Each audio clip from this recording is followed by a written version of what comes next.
I think it's really timely and also very important that the Royal Geographical Society holds an event like this on the topic of migration, because ultimately migration is one of those 21st century challenges that really captures so many different aspects of society. So whether we're talking about conflict and human rights and the need to protect people, we're talking about labour markets or about local community relations, or we're talking about big issues like national identity, people's sense of belonging and place. All of these things come together and are manifested through the idea of migration, which of course is becoming an increasingly significant phenomenon affecting many more people, but is arguably less understood in some ways than ever before. I think geography in particular, and I speak as a geographer, has a huge amount to offer to our understanding of migration, both international migration and in terms of the local impacts of migration in particular contexts.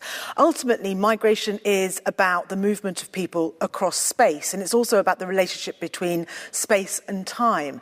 So geography and geographers can help us to understand some of the processes that underlie that, the dynamics of the movement, why people are moving, how they're moving, what the nature of their journeys are, and how they interface with various aspects of policy making. So I think that geographical, that spatial dimension really shines a light on some of the, perhaps the least well-known aspects of migration as a phenomenon. Tonight at the event, I'll be talking about the dynamics of the Mediterranean migration crisis, as it's come to be known, which has involved the movement of more than 1 million people who've moved irregularly across the Mediterranean and Aegean seas over the period of 2015. And today we have published the first initial findings of an ESRC DFID funded project, which is specifically looking at those dynamics by interviewing the people who were caught up in the crisis, namely refugees and migrants themselves. So we've interviewed 500 people who have crossed or are intending to cross to Greece, Turkey, Italy and Malta. And we've asked them about their stories, how they came to be in that place, what their aspirations are for the future. And we've also collected information about their demographic situation, their financial resources and their other kinds of social resources.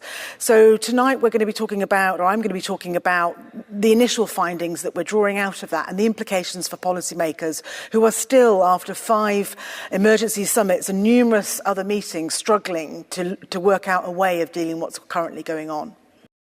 I think one of the main problems we have at the moment in terms of how to deal with and address migration and its consequence is a lack of understanding on the part of policymakers about what the dynamics of migration are.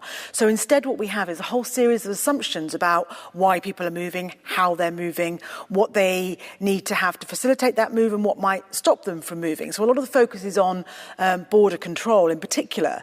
Now the reality is that most people are moving completely legally. They're moving through work permits, through student access visas, or they're moving to join family members, or of course as tourists who are regularly moving between countries. So what we find is that a lot of the debates about migration are dominated by certain groups of migrants at a particular moment in time. And I think the current crisis in the Mediterranean region is very illustrative of that. European policymaking is being driven by something which is actually quite a specific and unique phenomenon and doesn't necessarily represent the whole of the migration story in the European context. So I think what we need to do is to have evidence that really unpacks some of those assumptions, that starts to talk about different groups of migrants, and even within different groups of migrants, the differences between them by nationality, by age and by gender. And only then can we have a much more nuanced and complex policy response that enables us to allow people to move where they have entitlements or rights or where we need them in terms of the labour market, but then prevents the kinds of migration that people find to be problematic. And at the moment, we don't have yet a position like that. As a researcher who's worked in the area of migration research for nearly 25 years, my one recommendation to policymakers would be listen to the evidence, because actually we are, over the last 10, 15, 20 years, accumulating quite a body of evidence about what the dynamics of migration are. But as I say, there is a huge disconnect between the politics of policymaking and the evidence that could and should underpin that process. So listen to the evidence. It might tell you things that you find very useful in coming up with policy responses that are both effective, but also enable you to look forward at what some of those trends might be, rather than always being one step behind what's actually happening.